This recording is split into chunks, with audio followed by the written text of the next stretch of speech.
કે છેલ્લો સમય તારો આવશે. ભોજા બાપા એવું કીધું કે 1000 વીછીની તને વેદના થશે, એવો દી આવશે ચડી, જીવતે હરી ન સમર્યા ઘડી, કાયા તારી કાલે જાશે પડી. તો એને સુધારવું. વિક્રેતુ કામા કિલ ગોપકન્યા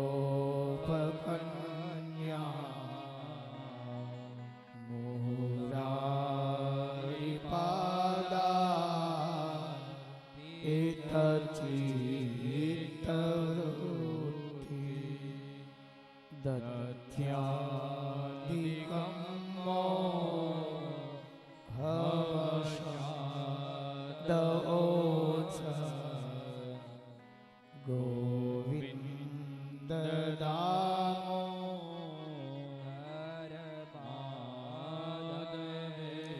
વ્રતનો સાધુ એવું કે હે જીવ, તે ખાટું તીખું મોળું ગળ્યું જેવું માંગ્યું એવું મેં તને ખવડાવ્યું જીવનભર. તમામ પ્રકારના સ્વાદ મેં તને આપ્યા, પણ હે જીવ, મારી છેલ્લી ઘડી હોય ત્યારે મારા મુખમાંથી પ્રભુના નામનું સ્મરણ નીકળવું જોઈએ, એટલે મૃત્યુ સાર્થક બને. ઘણા મહાપુરુષોએ એવું કહ્યું છે.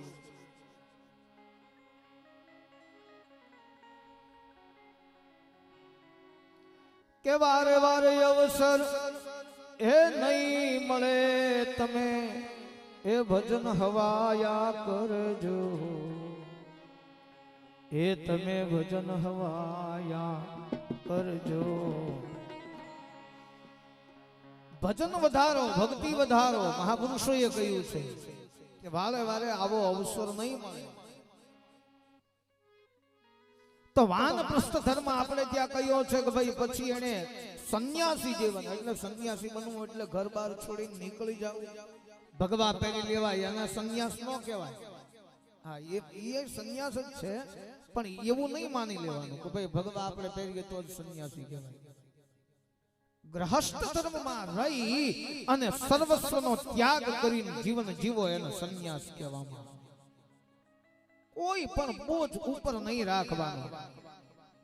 કોઈ પણ પ્રશ્ન આવે તો આપણે એ સંતાનોને સોંપી દેવાનું. ઘણા વડીલોને હજી એવી ટેવ છે, આપણે પૂછીએ કે દાદા આવું કરવાનું છે, એટલે એ તરત કે બાપા મને એ ખબર ન હોય, ભાઈ ને તમે પૂછી દો, અમારા દીકરાને વાત કરો. આને સંન્યાસ જ કહેવાય. કોઈ ભાર લેવો જ નથી, પછી ક્યાં વાત. તો એવું જીવન જ્યારે વ્યતીત થાય એનો સંન્યાસ કહેવામાં આવે. ખાવા પીવાનો મોહ છૂટે, સંપત્તિનો મોહ છૂટે, એટલે સંન્યાસ. પણ એનો સમય આવે ત્યારે 60 વર્ષ આસપાસ તો કર્દમ ઋષિ સંન્યાસી બન્યા છે. ભગવાન કપિલનું શરણ પકડ્યું અને કપિલે ઉપદેશ આપ્યો કે ઈચ્છા દ્વેષાન વિહીનેન સર્વત્ર સમચેતસા ભગવાન મુક્તેન પ્રાપ્ના ભાગવતી ગતિ. કર્દમજીએ ઈચ્છા વ્યક્ત કરીને મુક્તિના દ્વાર માટે જે ઉપદેશ કરવો એ કર્દમ ઋષિએ કર્યો અને સંન્યાસી બનવા માટે નીકળી ગયા. એક આપણા દેશની પરંપરા હતી કે જ્યારે દીકરા દીકરી યુવાન બને પરણે પછી માત પિતા વાનપ્રસ્થ કહેવાય, એ ભક્તિ કરવા માટે નીકળી જાય. પછી બધું છોડી દે. સંતાનો મુકાવે ને મૂકવું એના કરતા એની પહેલા એ મૂકી દે. પછી એ લોકો આંચકી લે અને પછી મૂકવું. એક ભાઈ એનો છોકરો આલ્યો 10 મીટર ભગવું કાપડ, હવે તમે નીકળી જાઓ. એના પિતાને કહ્યું. તો એને કહ્યું કે ભાઈ ભગવા મારે નથી પહેરવા, હજી મારે વાર છે. નહીં નહીં, હવે મારું બધું બરાબર ગોઠવાઈ ગયું, મારા વિવાહ થયા, હું વ્યવહાર કરું છું, હવે તમે સાધુ થઈ જાઓ, હવે તમે નીકળી જાઓ. એટલે વળી એના પિતાએ આગ્રહ કર્યો કે ભાઈ મારે નથી જાવું. તો કે નહીં નહીં, હવે તમે જંગલમાં જઈને નિરાતે પ્રભુ નામ સ્મરણ 5 નામ લ્યો, જેટલી ભક્તિ થાય એટલી કરો, અહીંયાથી નીકળી. એટલે એના પિતા હતા ને, એને 10 મીટર કાપડ જે ભગવું આપ્યું હતું એમાંથી 5 મીટર ફાડીને પાછું એના દીકરા એટલે દીકરાએ કહ્યું કે નહીં નહીં 10 તમે લેતા જ જાઓ, મારે કઈ જોતું નથી. તો કે નહીં નહીં આ 5 મીટર તું રાખ. એટલે એના પુત્રએ પૂછ્યું કેમ 5 મીટર કાપડ, મારે શું કરવું ભગવું? ત્યારે એના બાપાએ કહ્યું કે મારે તો તું હારો છો, ભગવો કાપડે આપ્યું, પણ તારા સંતાનો એવા થાય ને એ તને કાપડે નહીં આપે, દીદી પહેરવા થાય. અત્યારે તું આ 5 મીટર રાખ. તો આને સંન્યાસ નહીં, સંન્યાસ તો અંતરથી લેવાનો છે. ધીમે ધીમે મોહ માયા છોડી આપણે વસ્તુનો ત્યાગ કરવો, એનો સંન્યાસ કહેવામાં. આ બાજુ કરદમજી ઘર છોડી અને સંન્યાસી બન્યા. માતા દેવહૂતિ અને પુત્ર કપિલ, માતા અને પુત્ર બે કન્યાઓનો વિવાહ થઈ ગયો. એ સમય બિંદુ સરોવરને કિનારે સિદ્ધપુર ક્ષેત્ર જેને કહેવામાં આવે, ત્યાં બિંદુ સરોવર છે કે જ્યાં માતા દેવહૂતિના બે આંસુડાના બિંદુ પડ્યા અને એનું સરોવર નિર્માણ થયું. એ બિંદુ સરોવર કહેવામાં આવે. એને કિનારે કપિલ ભગવાનનું શરણ માતાએ પકડ્યું કે હે નારાયણ, તમે ભલે મારા પુત્ર છો, પુત્ર બનીને આવ્યા, પણ પ્રભુ આપ મને ઉપદેશ આપો કે તમ ત્વાગતાહમ શરણમ શરણ્યમ. હે નારાયણ, હું સ્ત્રી છું, સંસારમાં ઘેરાયેલ છું, અનેક વ્યવહારનો બોજો ઊંચકી ઊંચકીને હું થાકી ગઈ છું, અને મારા પતિ સંન્યાસી તરીકે આત્મકલ્યાણ કરવા માટે મને છોડી નીકળી ગયા. અત્યારે એકલી હું સ્ત્રી આપને શરણે પ્રભુ આવી છું. આપ માતા માનો તોય ભલે અને શિષ્ય માનો તોય ભલે, મને જ્ઞાન આપો પ્રભુ. હું સ્ત્રી છું, મને બીજી કાંઈ ખબર પડતી નથી કે કઈ રીતે આત્માનું કલ્યાણ કરવું, અને બીજું કે સદગુરુ કેવી રીતે મળે. એ માતા દેવહૂતિ અને ભગવાન કપિલનો સંવાદ, એને કપિલ ગીતા પણ કહેવામાં આવે. ભગવાન કપિલે માતાને કહ્યું કે માતા, પ્રથમ તો ગુરુની જરૂર પડે. ગુરુ વગર ભવસાગર તરી ન શકાય. ગુરુ વગર જ્ઞાનની પ્રાપ્તિ ન થઈ શકે. ગુરુ વગર અંધકાર ન મટી શકે. ગુરુ વગર પ્રકાશ નો જીવનમાં આવે. ગુરુ વગર માર્ગ કોણ બતાવે માતા? પણ એવા ગુરુ જે નિષિદ્ધ ગુરુ હોય, કોઈ પણ પ્રકારની અપેક્ષા વગર ખાલી ને ખાલી શિષ્યના કલ્યાણ માટે જે કામ કરે, આને ગુરુ કહેવામાં આવે. જેસલ તોરલના ઇતિહાસમાં પણ સતી તોરલે એવું કહ્યું છે. જેસલે એમ કહ્યું ને કે મારે તરવા માટે શું કરવું, ત્યારે સતી તોરલે એવું કહ્યું, એ તમે ગુરુ રે હે ગોત જોરે ગગન મંડળ મારે. તમે ગુરુ રે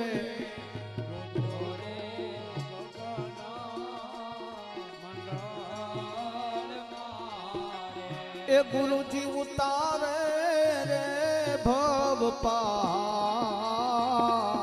તોરલ રે સમજાવે જાડેજા હે શાન મારે.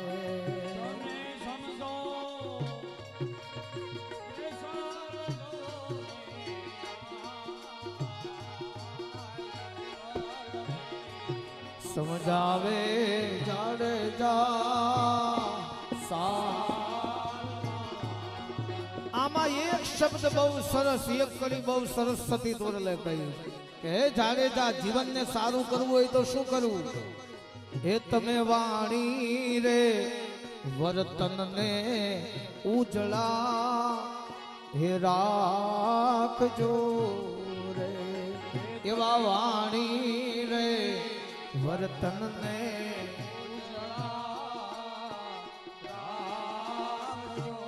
અને જપો તમે અજપ માયલો જાપ.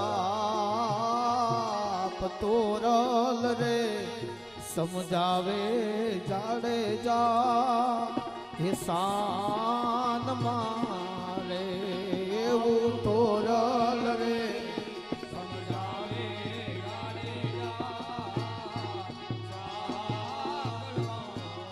સુંદર મજાનું જ્ઞાન કે ગુરુ વગર કોણ તમને તારશે? ગુરુ જ ભવસાગર તારે.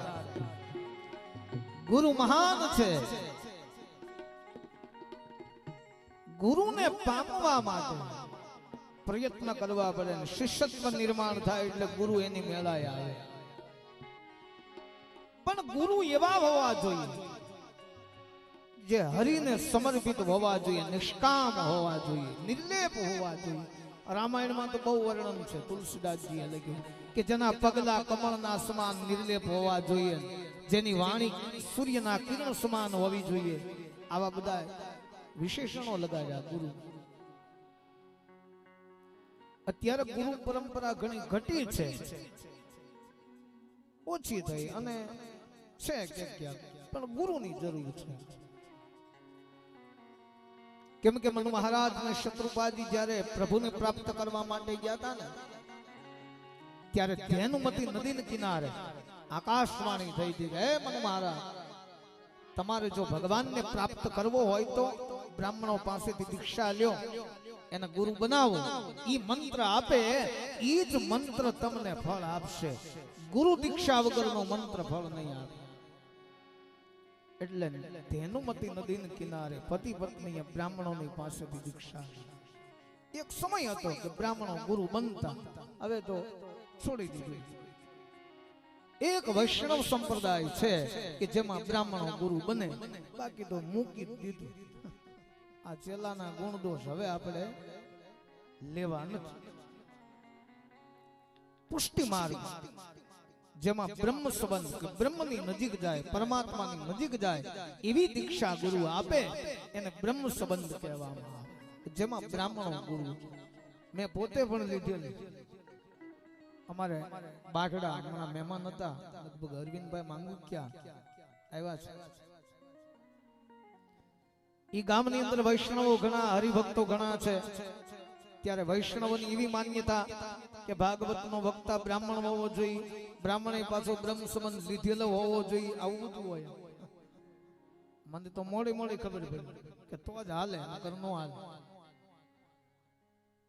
તો વૈષ્ણવ સંપ્રદાય પુષ્ટિ માર્ગ જેની અંદર બ્રહ્મ સંબંધનું મહત્વ બતાવ્યું છે. કાલે ભાઈ આવ્યા હતા, વૈષ્ણવ હતા. ઠાકોરજીની પ્રાપ્તિ માટે, ભગવાનના શરણની પ્રાપ્તિ માટે ગુરુની જરૂર પડે. અને ગુરુ છે એ માધ્યમ બને છે. અને ગુરુ વગર બ્રહ્મની પ્રાપ્તિ કોણ કરાવે? હવે આપણે દીકરા દીકરીની સગાઈ કરવી હોય તો એક જણો વચ્ચે રાખવો પડે. ઈ વાત હાકે ખબર હોવા છતાં આપણે નજીકથી ઓળખતા હોઈએ તો એમ કે ભાઈ હું સીધો ન પૂછી શકું, કોક વચ્ચે હોય તો થાય. બાકી આપણે એને સંબંધ. પણ તમે વાત કરો, તમારાથી થાય. આમ કરી અને વચ્ચે એક જણો આપણે નાખીએ. શા માટે? ડાયરેક્ટ વ્યવહાર નથી થતો. તો બ્રહ્મ અને જીવ એની વચ્ચે એક માધ્યમ વ્યક્તિ હોવું જોઈએ કે જેને ગુરુ કહેવામાં આવે. અને ગુરુનો મહિમા બહુ મોટો બતાવ્યો કે ગુરુના ચરણમાં મારે કાયમ દિવાળી. ગુરુના ચરણમાં મારે સદાય દિવાળી. આ ગુરુના શરણમાં મારે કાયમ દિવાળી. ગુરુના શરણમાં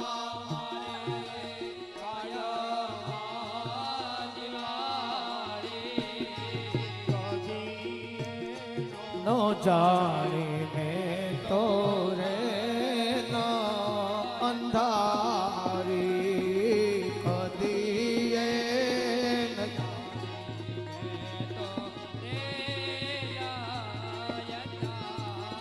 સદગુરુના ચરણમાં મારે કાયમ દિવાળી. ક્યારે એમાં અંધારું થતું નથી. આને ગુરુ કહેવામાં.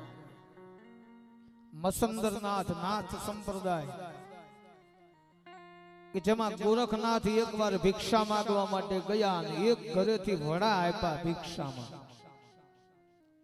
એ ગ્રહસ્થી માતાએ એ વડા લઈને ગુરુ મસંદરનાથ પાસે ગોરખનાથ આવ્યા અને વડા એ આરોગ્ય જીમા અને બહુ ગમ્યું ભાવ્યા. એટલે ગોરખની કસોટી કરવા માટે શિષ્યની એને કહ્યું કે ગોરખ વડા લાવ્યો બહુ સરસ છે, હજી એકવાર લઈ આવ ને. કે ગુરુજી જેવી આજ્ઞા. ગોરખનાથ વળી પાછા ખપર લઈને જે ગ્રહસ્થની સ્ત્રીએ આપ્યા હતા ત્યાં જઈને કીધું કે મૈયા ભિક્ષા દ્યો. એટલે થોડું ઘણું બેન બોલ્યા કે ભાઈ તમે આ માગવા વાળાનું આ લઈ લીધા, અપમાન સહન કરી અને પાછા આવ્યા અને વડા જમાડ્યા. ગુરુ જમા એને એમ કહ્યું કે હજી બહુ સરસ છે, હજી એકવાર લઈ આવીને. ગોરખનાથે વિચાર કર્યો ગુરુની આજ્ઞા ઉઠાપાય નહીં. ત્રીજી વખત ગ્રહસ્થને ઘરે ગયા ત્યારે એ જે માતા હતી એને ઘણું બધું ગોરખને સંભળાયું અને છેલ્લે એમ કહ્યું કે તમારા ગુરુની એટલી બધી તમને નિષ્ઠા અને પ્રેમ છે ગુરુ ઉપર કે હા કે વડા આપવા માટે તમે માગો એ હું આપવા તૈયાર છું, કે તારી એક આંખ કાઢીને મને આપી.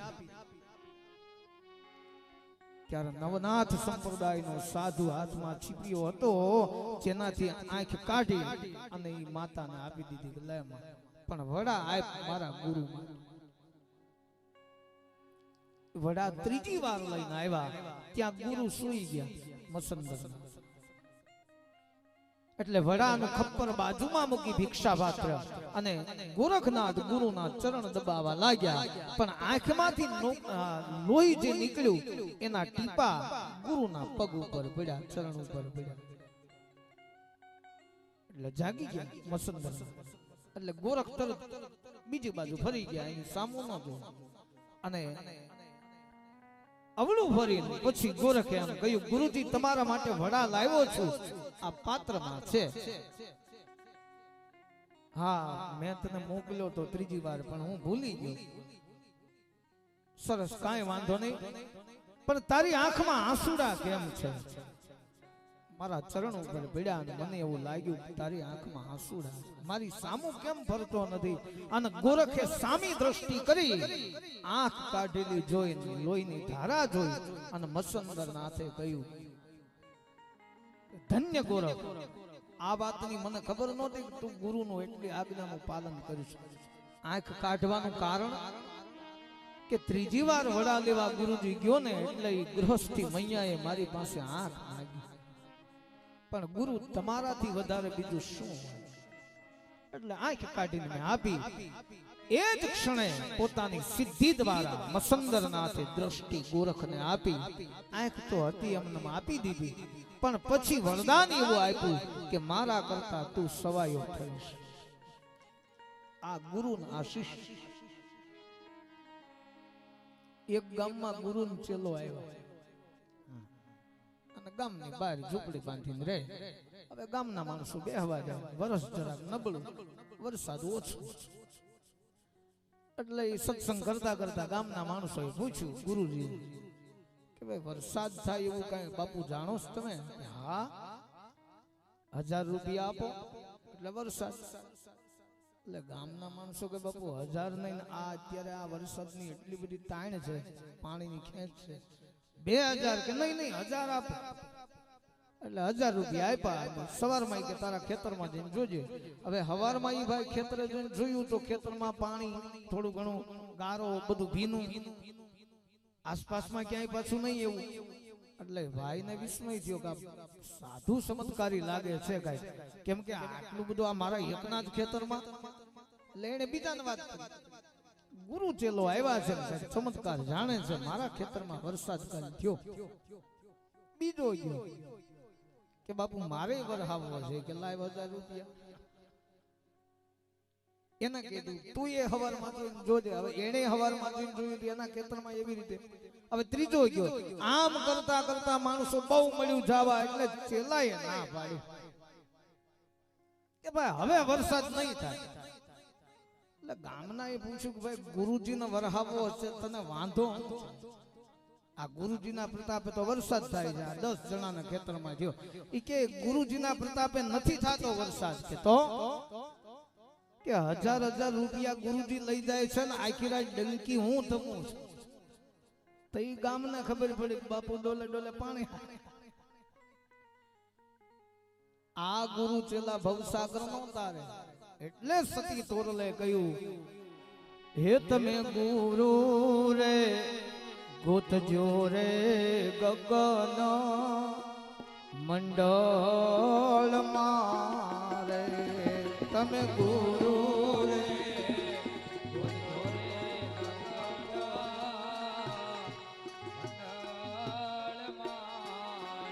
એ ગુરુજી ઉતારે રે ભવ પાર.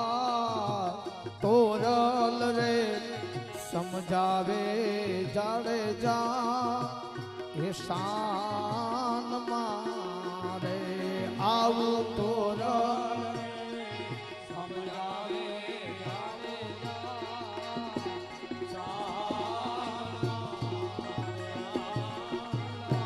ભગવાન કપિલે કહ્યું કે હે માતાજી, ગુરુની જરૂર. ભવ રોગમાંથી મુક્તિ આપે ગુરુ ચરણની રજ. પણ નિષેધ ગુરુ ગોતજો માં. ગુરુ અને સદગુરુ આપણે ત્યાં બે વિભાગ પાડેલા છે. ગુરુ એને કહેવાય જે માર્ગ બતાવે, અંધકારમાંથી પ્રકાશમાં લાવે, મંત્ર આપે. અને સદગુરુ એને કહેવાય કે જે પોતે ભગવાનના દર્શન કરે અને શિષ્યને કરાવે, તો એને સદગુરુ કહેવાય. કે પોતે હરિને પામે અને શિષ્યને પમાડે તો એ સદગુરુ. બાકી તો સદગુરુ આ સમયમાં ગોતવા મુશ્કેલ મળે નહીં. જેને હરિનું દર્શન કર્યું હોય એ જ સદગુરુને યોગ્ય ગણવામાં. અને પછી કહ્યું ભગવાન કપિલે, માં પ્રથમ તો મનને વશ કરવું. કેમ કે બંધન અને મોક્ષનું કારણ મન છે.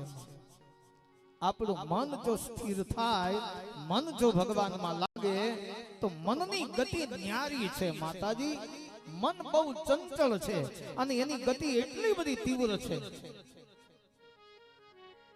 વધારે તેજ ગતિ હોય તો એ અગ્નિની, પછી પવનની, એના કરતા તેજ ગતિ પ્રકાશની.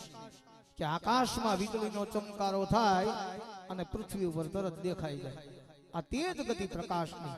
કરોડો યોજન દૂર છે વીજળીનો પ્રકાશ. અને પછી એની સાથે વરસાદ જે ગાજે, મેઘની ગરેડાટી થાય, એ બંને વસ્તુ સાથે જ હોય. જેમ વીજળીનો ચમકારો થાય તરત જ એ અવાજ જો હોય, પણ અવાજને પૃથ્વી ઉપર પહોંચતા વાર લાગે. વીજળી થયા પછી થોડી વારે અવાજ આવે. શા માટે? કે પ્રકાશની ગતિ તીવ્ર છે, તરત પહોંચી જાય. અને અવાજને પહોંચતા વાર લાગે. બાકી બંને વસ્તુ સાથે હોય. તો વધારે તેજ ગતિ પ્રકાશની, અને એના કરતા તેજ ગતિ જો કોઈ હોય તો ભગવાન કપિલે કહ્યું માણસના મનની. કે ઘડીકમાં અહીં બેઠા બેઠા ક્યાંય જઈ આવે ને પાછા હતા નહીં ગયા. માણસનું મન સ્થિર નથી. મનને સ્થિર કરો. આમ માતાને કપિલ ભગવાન જ્ઞાન આપે છે કે અમિયમ ગુકાર ભવરોગસ્યાત રૂકાર સ્તન નિરોધક. હે માતાજી, મુક્ત થવા માટે મનને સ્થિર કરવું પડે. અને મન સ્થિર થાય પછી જ માતા આપણે મોક્ષનો માર્ગ ગોતી શકીએ. આમ માતાને જ્ઞાન આપે છે ભગવાન કપિલ. પણ ચા પાણીનો સમય થયો છે, થોડી વાર માટે કથાને વિરામ આપીએ. તો કીર્તન કઈક બોલજો બેનો. શ્રી દ્વારિકાધીશ શ્રી ગોવર્ધનનાથ કી જય.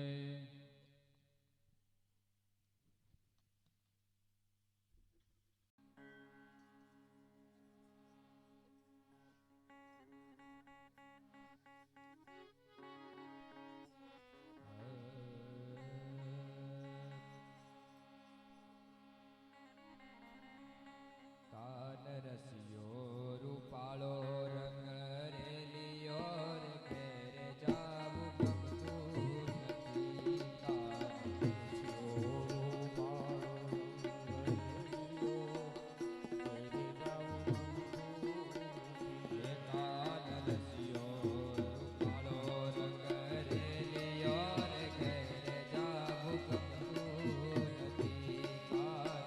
રસિયો રૂપાળો રંગ રેલિયો ને ઘેર જાવું ગમતું નથી. રસિયો રૂપાળો રંગ રેલિયો ઘેર જાવું ગમતું નથી.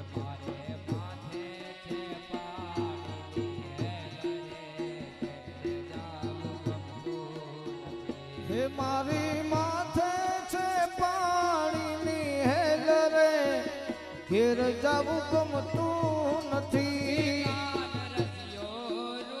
માથે છે પાણીની હેલ રે ઘેર જાવું ગમતું નથી. હે આવો રસિયો રૂપાળો રંગ રેલિયો ઘેર જાવું ગમતું નથી.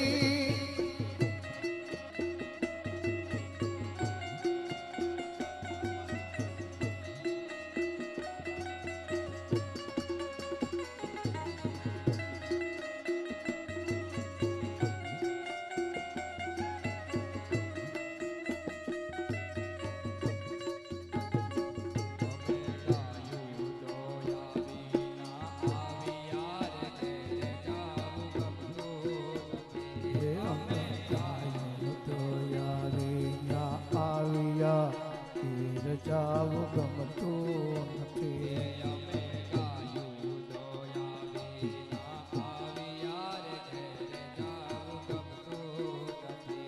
અમે ગાયું દોયા વિના આવ્યા ઘેર જાવું ગમતું નથી.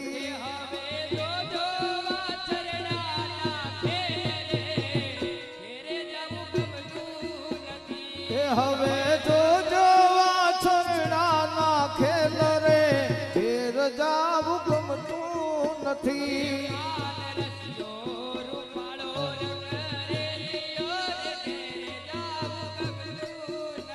હે કાન રસિયો રૂપાળો રંગ રેલિયો ઘેર જાવું ગમતું નથી. ભજમન શ્રી રાધે બોલો ભાઈ શ્રી રાધે બોલો ભાઈ શ્રી રાધે.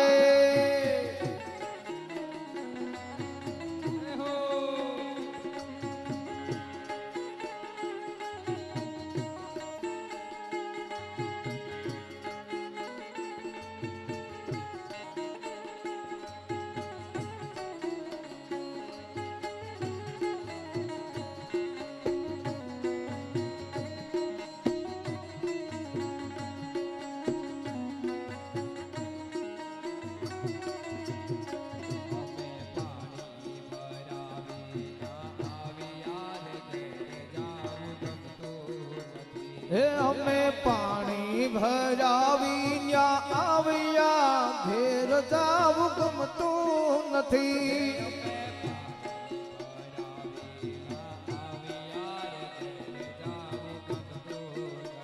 હે અમે પાણી ભરાવી ન્યા આવ્યા ઘેર જાવું ગમતું નથી.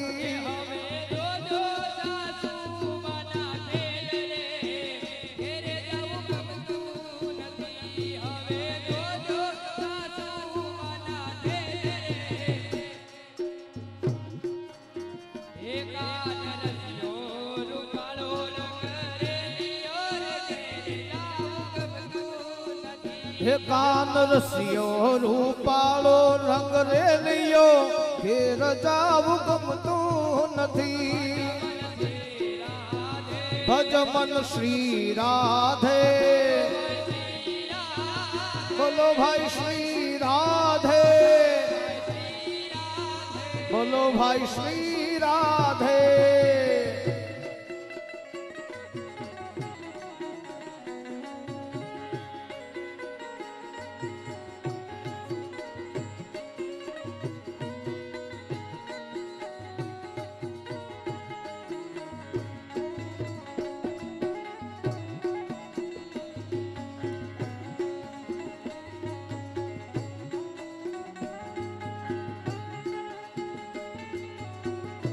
જય હો.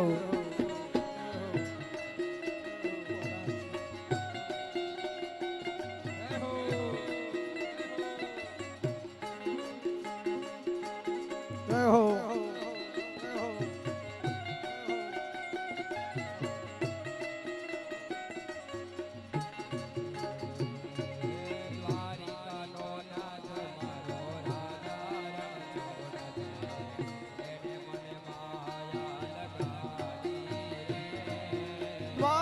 દુનિયાનો નાથ મારો રાજા રણ છોડ છે એણે મને માયા લગાડી રે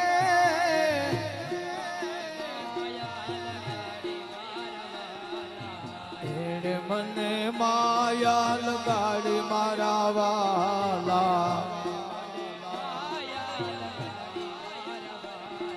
એણે મને માયા લગાડી મારા વાલા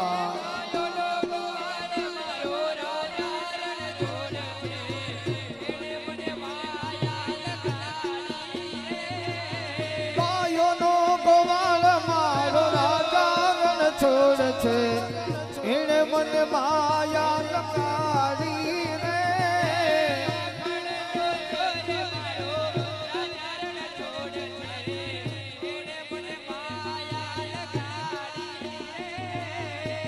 કરનો ચોર મારો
દ્વારિકાધીશ શ્રી ગોવર્ધનનાથ યોગ આધ્યાત્મિકં ગુસામતો શ્રેવસાદામે ઉત્પન્નોત વરિષ્ઠવર્યં દુઃખસ્ય ચ સુખસ્ય ભગવાન કપિલે માતાને કહ્યું હે માં સુખ અને દુઃખ બંનેનું કારણ પણ મન છે મનથી સુખ અને મનથી દુઃખ આ બંને આપણે વ્યતીત કરીએ મનને જો વશ કરવામાં આવે માતા તો સુખ અને દુઃખ બંને સમાન બની માતાજી ચેત ખલસ્ત્વમ બંધાય મુક્તે ચાત્મનો માતં હે માતા વૃત્તિ જ્યારે નિર્મળ બને ત્યારે બીજાને દોષ દેવાની વૃત્તિ આપણામાં રહેતી નથી મન સ્થિર થાય શુદ્ધ બને એટલે બીજાને દોષ દેવાની વૃત્તિ હોય નહીં બીજાને દોષ દેવાની વૃત્તિ ક્યાં સુધીમાં હોય ભગવાન કપિલ કહે કે જ્યાં સુધી વૃત્તિ આપણી સારી નથી ત્યાં સુધી અથવા તો આપણે અજ્ઞાન છીએ એટલામાં જ્ઞાની વ્યક્તિ કોઈ દિવસ કોઈને દોષ દેતો નથી કોઈ કોઈને સુખ કે કોઈ કોઈને દુઃખ આપી શકતું નથી નિજ કૃત કર્મ ભોગ સબ ભ્રાતા રામાયણે એવું કહ્યું કે દરેક વ્યક્તિ દરેક જીવાત્મા પોતાના કર્મથી જ સુખ અને દુઃખનો અનુભવ કરે આ તો આપણી અજ્ઞાનતા એટલે આપણને એમ લાગે ફલાણા ભાઈ આવ્યા એમાં હું સુખી થયો ફલાણા ભાઈ આવ્યા એમાં હું દુઃખી થયો આવો ભ્રમ આપણને કરાવે આપણી અજ્ઞાનતા કરાવે બાકી સુખ અને દુઃખ બંને વસ્તુ જોડાયેલી છે અને એનું કારણ પણ મન માનવામાં આવ્યું ભગવાન કપિલે કહ્યું પ્રસંગ મંજરે પાશાત્મનઃ કવયે વિદુ સ્વયં સાધુ સુકૃતો મોક્ષ દ્વાર પાવૃતા જેમ શરીરના એક અંગ જુદા છે પણ આમ બધું એક છે એવી નિષ્ઠા માતાજી ભગવાન ઉપર જાગે ને ત્યારે ભગવાન મળે ત્યારે શરીરના એક એક અંગ જુદા છે આપણે, પણ પગની આંગળીમાં પાક પીડ્યો હોય અને કાંઈ વાગ્યું હોય ને પગની આંગળીનો દુખાવો હોય, ઈ દુખાવાની પીડા આખું શરીર ભોગવે, નહીતર આંખને ને એને કાંઈ લેવા દેવા નથી, કાનની સાથે એને કાંઈ લેવા દેવા નથી, આપણા મસ્તકની સાથે એને કાંઈ હોય નહીં, છતાં પગની પીડા આખા શરીરને જંપવા ન દે. શું કામ? કે અંગની એકતા છે, શરીરના અંગોની એવી એકતા છે કે એકની પીડાએ આખું શરીર દુખી થાય છે. એવી એકતા ભગવાન સાથે કેળવીએ ત્યારે પરમાત્મા આવે. હે માતાજી, ચંચલ હિ પરમ કૃષ્ણા, મન ચંચળ છે માતાજી. ભોગોને હું ભોગવી ન શક્યો, પણ ભોગોએ આપણને ભોગવી નાખ્યા. તપને મેં ન કર્યું, પણ તપે મને તપાવ્યો. સમયને મેં પસાર ન કર્યો, પણ સમયે મને પસાર કરી નાખ્યો. આપણી તૃષ્ણા જીર્ણ ન થાય, પણ આપણે પોતે જીર્ણ થયા. તૃષ્ણા તો એમને એમ ઊભી રહે. ઈચ્છાઓ, આકાંક્ષાઓ, અપેક્ષાઓ ઈ કઈ જીર્ણ વૃદ્ધ ન બને. વૃદ્ધ બને ક્યાં? આપણું શરીર. બાકી અંતરની ઈચ્છાઓ તો એમને એમ. પણ જો કોઈ જ્ઞાની પુરુષ ઈચ્છાઓને મારે, ઈચ્છાઓને જીતે, ઘણા વડીલો એવા છે જે ઈચ્છાઓથી પર થઈ જાય, નથી રાખતા કોઈ અપેક્ષા, તો એને મનને જીત્યું કહેવાય કે જે ઈચ્છાઓ ઉપર કાબુ મેળવી શકે. ત્યાર પછી માં દાનમ સ્વધર્મો નિયમો યમશ્ચ શ્રુતંશ્ચ સદવ્રતાની સર્વે મનોનિગ્રહમ લક્ષણાંતા પરો હિ યોગો મનઃ સમાધિના. દાન કરવું, સ્વધર્મનું પાલન કરવું, નિયમોનું પાલન કરવું, બુદ્ધિ ભગવાનના ચરણોમાં સમર્પિત કરવી, આ બધું ઈશ્વરને સમર્પણ થવા માટેનું છે. ભગવાન કપિલે કહ્યું, માતા, જીવનમાં બંધન અને મુક્તિનું કારણ જ મન છે. માં બિંદુ સરોવરની કિનારે આ દિવ્ય જ્ઞાનની ચર્ચા થાય છે. અને પછી આત્મજ્ઞાન વિશે, એના વિષય ઉપર ચર્ચા ભગવાન કપિલે કરી. આત્મજ્ઞાન વિષય આમ બહુ સરળ છે, આમ બહુ અઘરો છે. વાતો કરીએ તો સરળ લાગે, ભાઈ એમાં હું એટલું તો થઈ જ જાય ને, પણ એને નિભાવ કરવો, એને સ્વીકારવું એ શક્ય નથી. આત્મ તત્વને જે જાણે, આત્મામાં જે રમે, અથવા તો આત્માને જે ઓળખે, એને પછી બીજું કાંઈ કરવાનું રહેતું નથી. શરૂઆતમાં મેં તમને નરસિંહ મહેતાની વાત કરી હતી. આત્મ તત્વને જાણનારા વ્યક્તિ કોઈ અપેક્ષાઓ, કોઈ ઈચ્છાઓ એના હૃદયના ખૂણામાં પણ હોય નહીં. કોઈ માંગણી મહેતાજી કરે નહીં, કેમ કે આત્માને માનતા. એને ક્યાંક બહાર મોકલ્યા હોય, ઘરે પાછા કઈ આવે એ નક્કી નહીં. નથી એના પિતાના શ્રાદ્ધમાં કે ભાઈ જમણવાર રાખ્યો, નાગરી ના તાકી જમવા માટે બોલાવીને આને ઘી લેવા મોકલ્યા, ત્યાં ભજન ગાવાનું કે મેં તે લીધી તપેલી હાથ જો ધરણી ધરનું ધ્યાન ધરે. મેં તે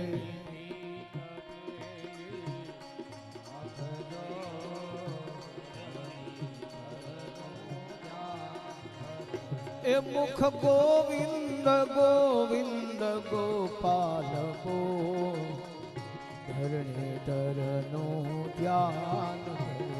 મુખ ગોવિંદ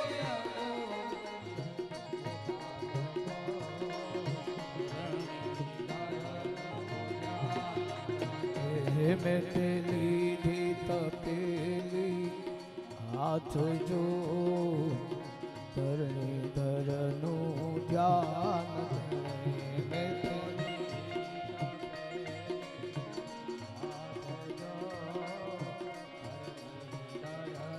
સર્વસ્વ ભગવાનને અર્પણ કરી દીધું મહેતાજીએ.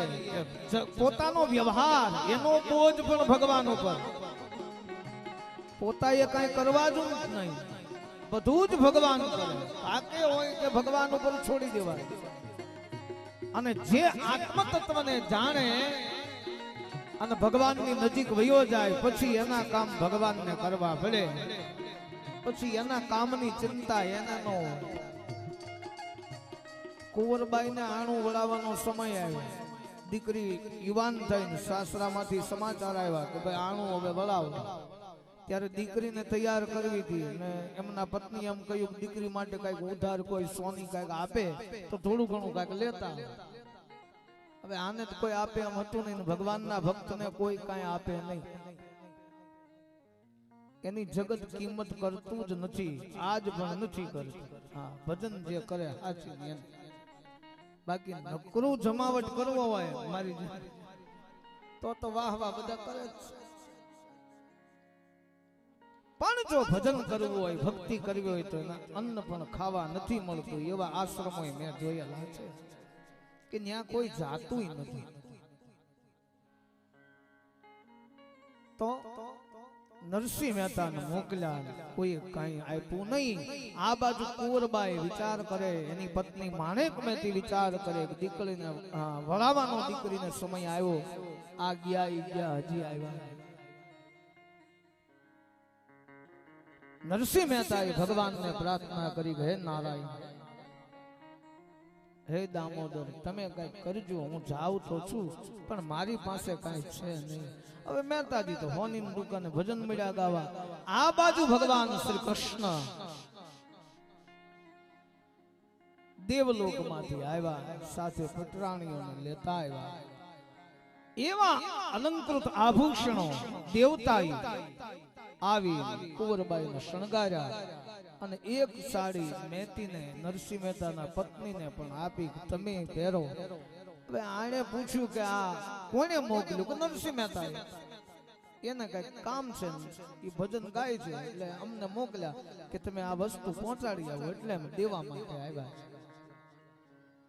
હવે અહીંયા તો આ બધું પહેરીને તૈયાર થયા ને બધું 16 કળાએ ખીલી ગયું. પણ નરસિંહ મહેતા વિચાર કરી બપોર પછીના સમય એને યાદ આવ્યું કે ઘરે દીકરીનું આણું વળાવવાનું છે. હું ભૂલી ગયો. ઘરે આવ્યા ત્યાં તો દીકરીને તૈયાર જોઈ, આટલા આભૂષણો, દેવતાઈ શણગાર. મહેતાજીએ પૂછ્યું કે માણેક મહેતીને કે આ બધું ક્યાંથી? કે તમે ન મોકલ્યું? એને આવીને એમ કહ્યું કે તમે મોકલાવ્યું છે. કોણ આવ્યા હતા? કે બે પતિ પત્ની આવ્યા હતા, એને અમને શણગાર્યા. તઈ નરસિંહ મહેતાને ખબર પડી કે આ તો નક્કી મારો દામોદર હોય, મારો પ્રભુ હોય, મારો કૃષ્ણ હોય, કે જેમાં કે નહીં જેમાં વગર વૈયા જમવા રોકાયા. મહેતાજી દામા કુંડને કિનારે જ્ઞાન હાથમાં કરતાલ લઈને ભગવાનને કહ્યું કે હે નાથ, તું મને ઋણમાં તો બાંધીને ગયો પણ મારી સાથે જમવા પધાર પ્રભુ. ત્યારે સુંદર કેદારા રાગમાં ભગવાનને નરસિંહ મહેતાએ બોલાવ્યા કે દર્શન દ્યો ઘન શ્યામ નાથ મોરી અખિયા પ્યાસી રે. દર્શન દ્યો ઘન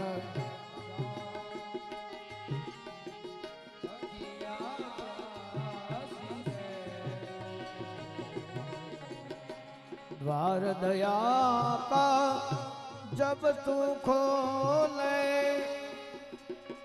पंचम सुर में मूंगा बोले. द्वार दया का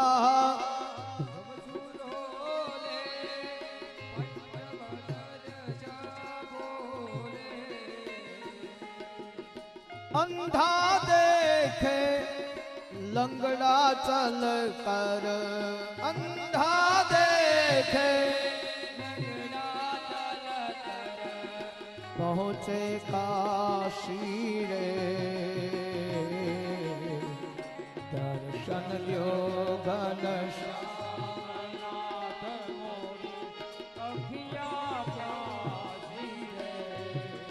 भगवान નું આરાધન કર્યું નરસિંહ મહેતા પાસે ભગવાન પ્રગટ્યા માગો મહેતાજી કે પ્રભુ કોઈ અપેક્ષા નથી વગર માંગ્યું તમે ઘણું આપ્યું છે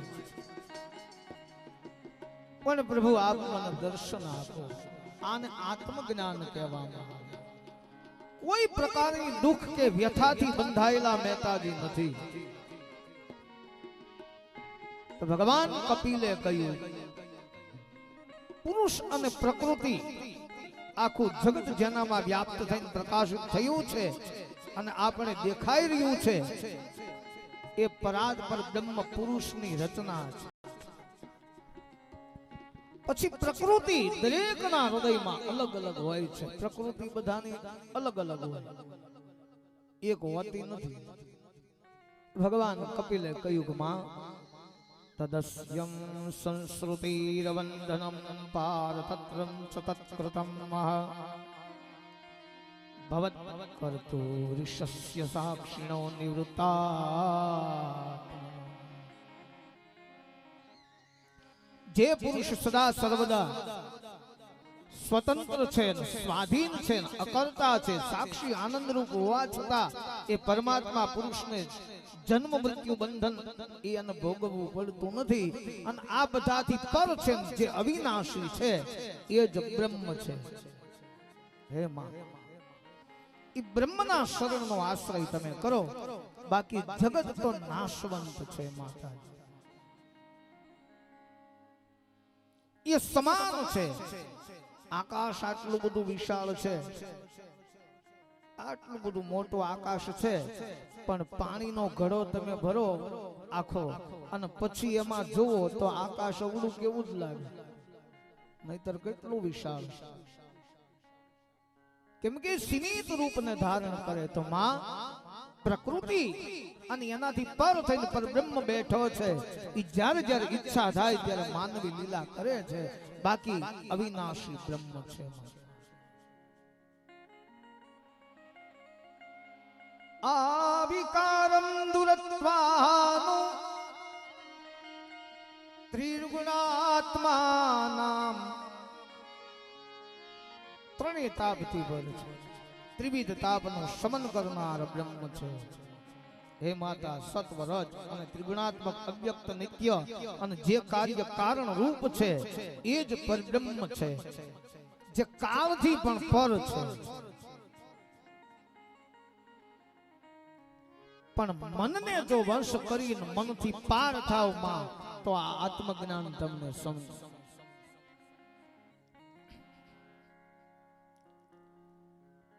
ત્યારે ભગવાન કપિલે કહ્યું માતાજી હે મનની પેલી પાર જઈને મોજુ માણીએ હરદમ સુહમ નાનાદ રે સંભળાય મનની પેલી પાર જઈને મોજુ સુંદર રચના છે કે જન્મ મૃત્યુ કે જીવન ન્યા જડતા નથી રે ન્યા નથી સમય કે નથી કોઈ કાળ મનની પેલી પાર જઈને મોજુમાં છેલ્લે બહુ સરસ કે સતના સાક્ષી કવિ કાલિદાસ છે રે અને વસે કાર્ય કારણની માય મનની પેલી વાર જઈ અને મોજું માણી પ્રકૃતિથી જે પર થાય ને મનથી પર થાય એ જ પરમાત્માને ઓળખી શકે આ જે વાત છે જે કથા છે આત્મજ્ઞાનની છે આના ઉપરથી એવું માની ન લેવું કે આટલું બધું હાર્ડ હોય તો ભગવાન આપણને ન મળે હા એમ હારી ન જાવ એક તો આપણને આળા હોય ને એમાં આટલું બધું લાંબુ લાંબુ અમે સમજાવી એટલે એમ લાગે કે આ કાંઈ કોઈ દી ભગવાન મળે નહીં ખોટું છે એટલે એવું હારી નહીં જાવ. પ્રેમ લક્ષણા ભક્તિ આપણે તો ઈ જ કરવાની છે ને. આપણી પાસે ક્યાં કાંઈ બીજું છે? આપણે તો ગ્રહસ્થી છીએ, જંજાળોથી બંધાયેલા છીએ, વ્યવહારથી બંધાયેલા છીએ, સંસારમાં લેપાયેલા છીએ. આપણે તો પ્રેમ લક્ષણા ભક્તિ કરવાની છે.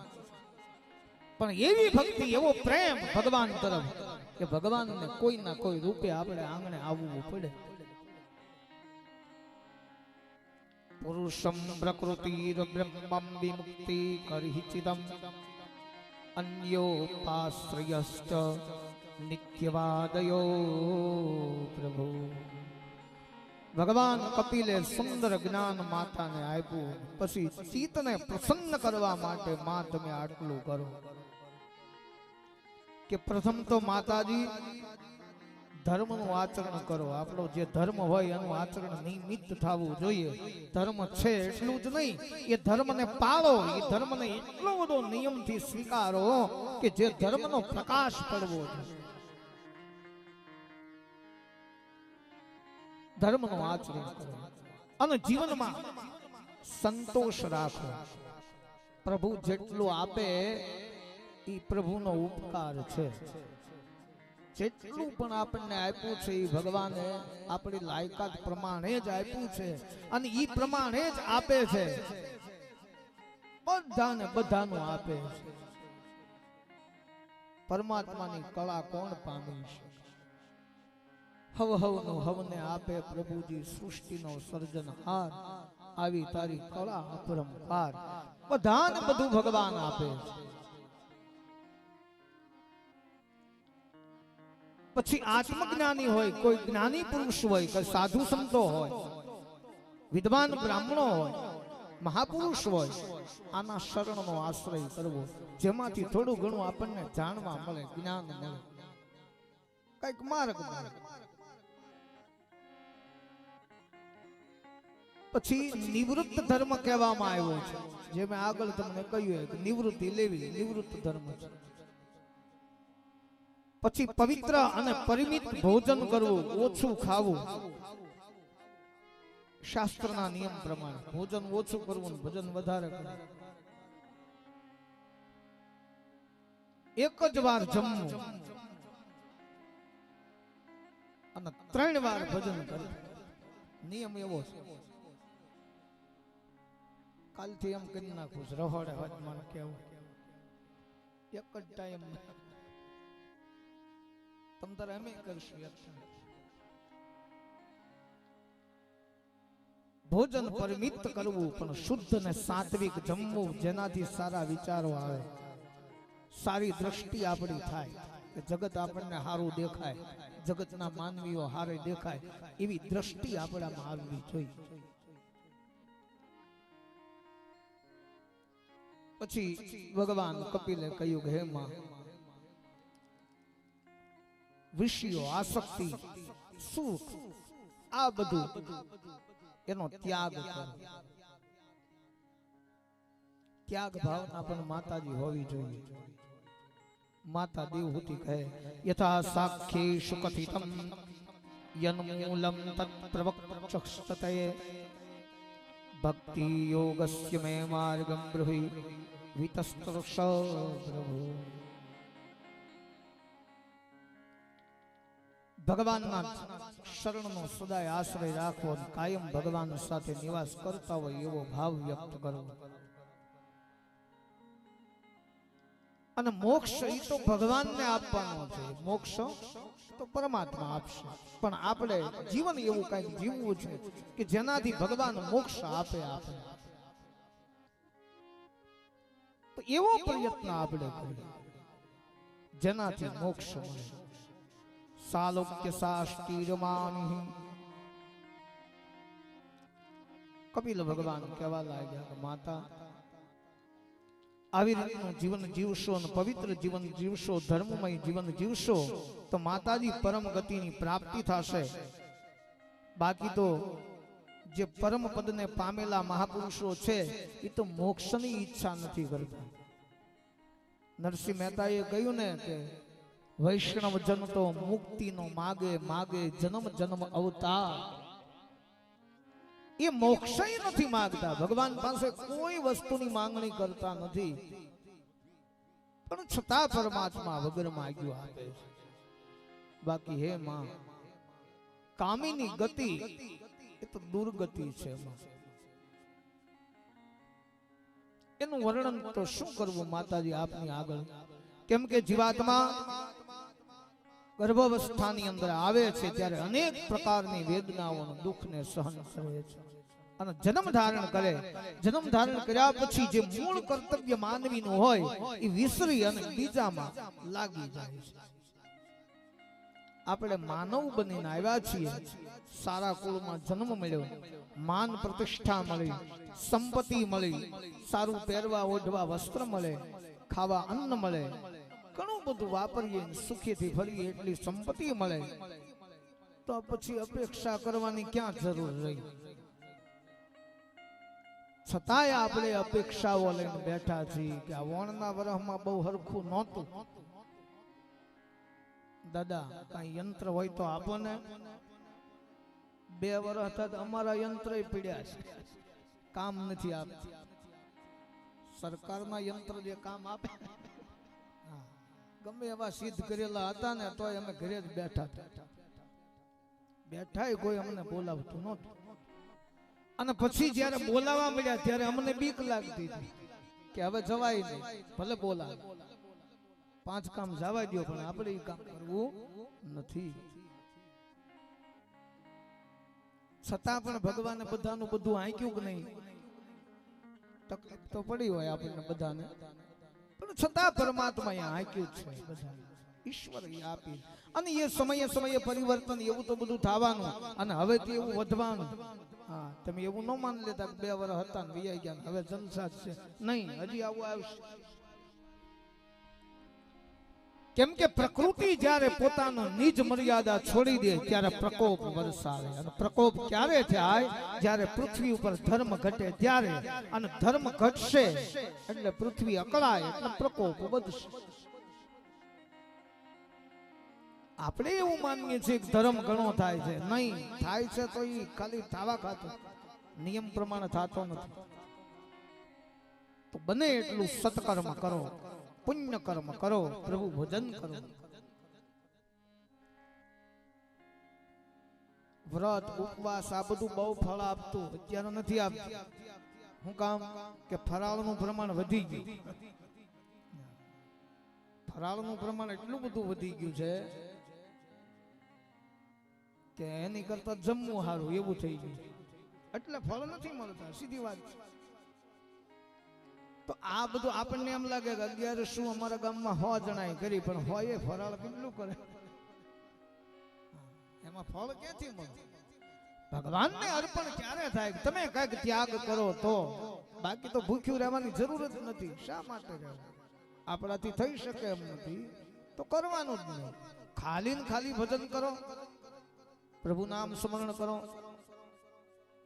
પરમાત્મા આપશે. તો ધર્મ ઘટે છે. હવે એક તો માંડ માંડ કરીને 3 વર્ષે અધિક માસ આવે, હવે એમાં કઈક નું કઈક કોક એવું ઊભું કરે કે વણ જો અપર મહિનો નાહે તો એને આમ થાય. લે હવે 3 વર્ષે માંડ એને ઠેલ્યું ગોતી હોય માળિયામાંથી આ માતાજીએ બધા, અને માંડ હરેડે અમે ચડાવતા હોય, અમારું કઈક હાલે ને એમાં ભાઈ અશોકભાઈ, એટલે ઈ એમાં કઈક એવું ઊભું કરે કે ભાઈ વણ જો અધિક મહિનામાં ભગવાનની પૂજા કરે ને કાંઠા ગોરીને કઈક પૂજા કરશે તો એનું આમ થઈ જાય, એવું કઈક લાવીને મૂકી દે એટલે બધું ગયું. ભગવાનને પૂજે વચ્ચે એવું આવ્યું છે કે ભાઈ જે અધિક મહિનામાં સ્નાન કરે અને ગોરી પૂજે એના પતિનું મૃત્યુ થાય, એવું વચ્ચે અફવા આવી હતી કે ભાઈ વિધવા થાય ને આવું બધું. હવે અમારા ગામમાં ચર્ચા થઈ એટલે મેં મારા ઘરના મારા પત્નીને કીધું કે ભાઈ ગામના બાયું ન કહેતી, તારાથી અખતરો કર્યો,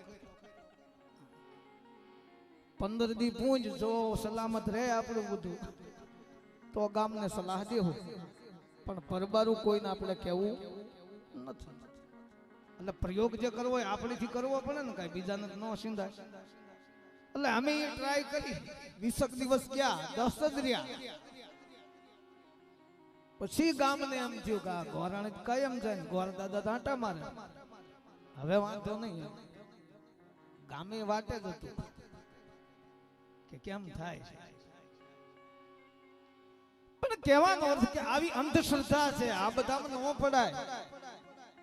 અત્યારનો યુગ કેવો છે, તમે તો બધા, અમે તો 10 ભણ્યા તોય અભણમાં ગણાય, એટલું અત્યારે પ્રગતિ છે, એટલા તમે બધા આગળ છો, તો આમાં હું કામ પડો છો આવા બધા? આને અંધશ્રદ્ધા. શ્રદ્ધા, અશ્રદ્ધા અને અંધશ્રદ્ધા 3 પ્રકારની આવે. શ્રદ્ધા એને કહેવાય ભગવાન છે જ. અશ્રદ્ધા એને કહેવાય મંદિર સુધી આપણે હારે આવે પછી એમ કે તમે પગે લાગી ગયા, હું બહાર ઊભો, અમે તો રોજ જાતા જ હોય. આને અશ્રદ્ધા કહેવાય.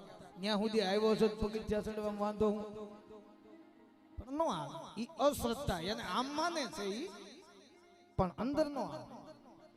પછી અંધશ્રદ્ધા કે કોક એમ કે ભાઈ તમને હું એટલા લાવી દઉં, આમ કરો તો તમને આમ કરાવી દઉં, કરોડપતિ બનાવી દઉં. આ બધી અંધશ્રદ્ધા. કોઈથી કાંઈ થતું નથી, ક્યાંય ફસાતા નહીં.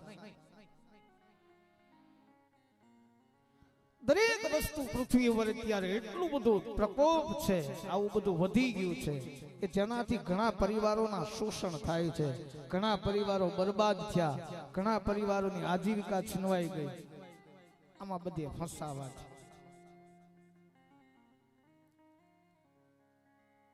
તો બને ત્યાં સુધી એવામાં ક્યાંય ન પડવું. અને તમને કાંઈ વળગે તોય મને ફોન કરજો. એમાં માનતા હો કદાચ તો તમને એવું લાગે કે ભાઈ હવે કઈક ઘણું જોડ્યું છે તો ફોન કરો.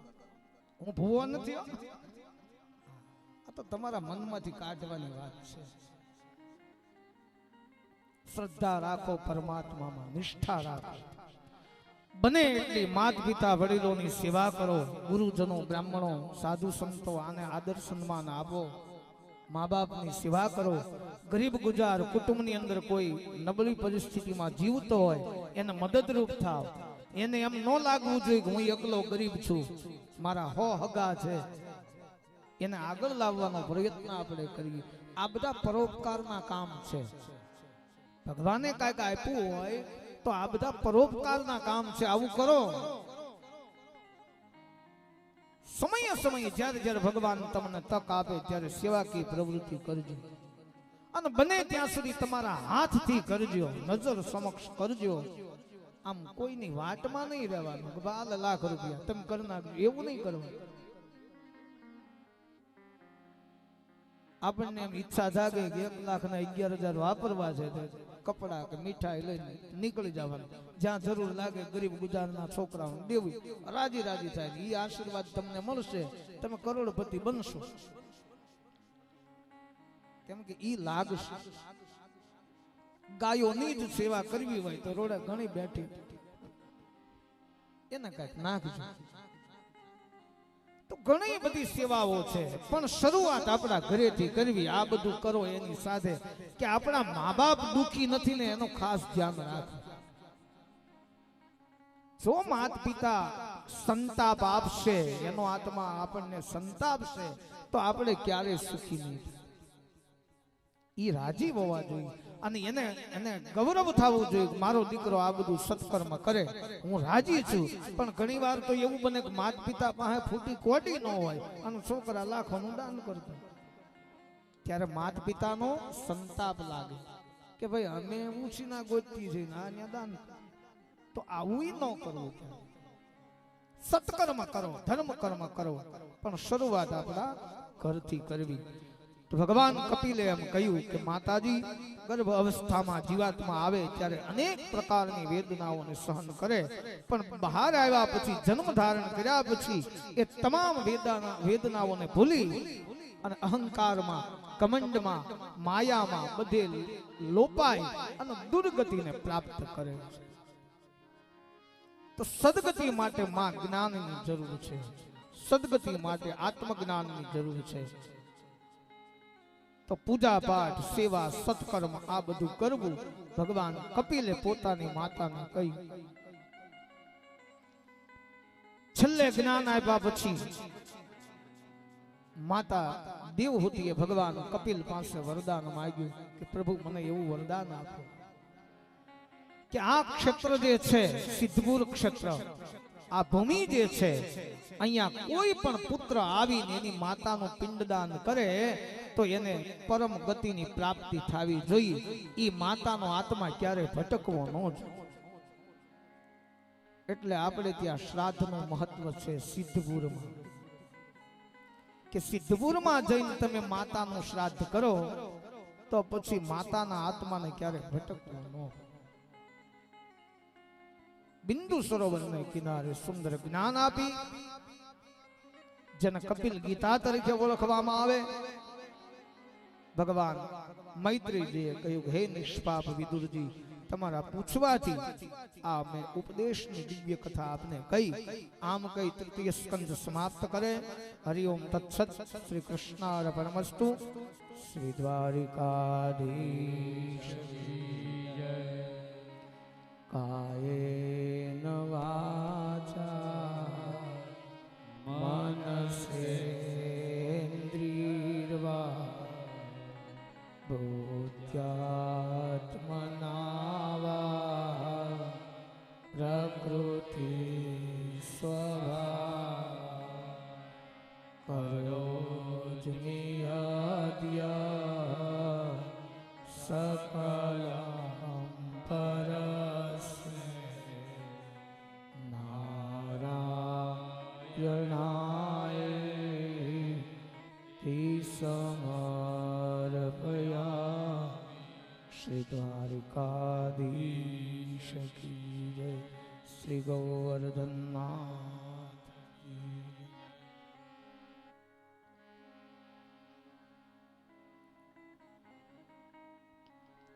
चतुर्थ स्कंदની અંદર ભગવાન સુખદેવજી કહે રાજા પરીક્ષિત,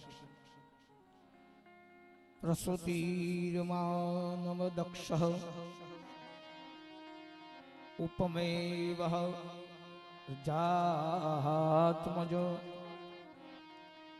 તસ્તદા સસર્જ દુહિતો ષોડશ નામલોચરા. મનુ મહારાજની પુત્રીની દિવ્ય કથા મેં આપને કહી. મહારાજ એને બીજી કન્યાઓ પણ હતી.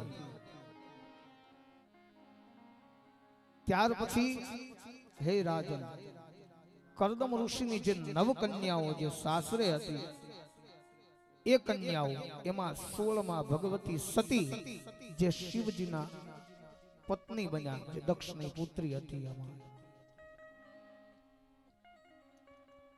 હે વિદુરજી, દક્ષ મહારાજે આ કન્યા જે હતી ભગવાન શંકરને પરણાવી, પછી કઈક ધર્મને પરણાવી. એમાં જે સતીને પરણાવ્યા, એ સતીએ